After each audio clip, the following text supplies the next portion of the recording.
So, this is the Nokia 8.1, the latest Nokia phone that makes me really excited about the Nokia 9. Heck, the Nokia 7 Plus already did that, and that was one of my favorite phones of all time. But we have to wait for what that will bring. Sadly enough though, that doesn't include a headphone jack. But we'll get to that when we get that phone. So, the Nokia 8.1, just a simple rundown. Instead of the soft back that we've seen on the Nokia 7 Plus, we get a glass back which comes in 3 different color options. For myself, I have the blue one. We get a clean Google Android One experience, apart from some very little things like the camera application from Nokia, which I'm honestly glad with. On the front we do sadly enough have a notch, but I'm pretty impressed with the blacks.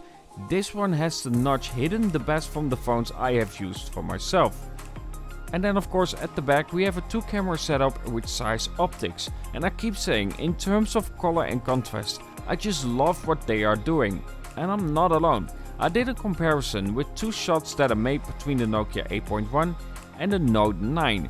The Nokia 8.1 at the moment is ahead, with people just loving those shots more.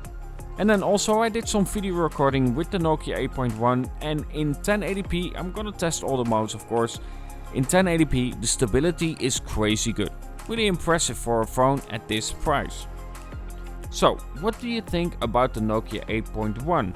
Of course, stay tuned for more videos, and don't forget to subscribe and hit that bell icon if you're new here to get notifications when I upload the review of this device. And I'm also getting the Xiaomi Note 7 in as well somewhere in February, so stay tuned for that as well.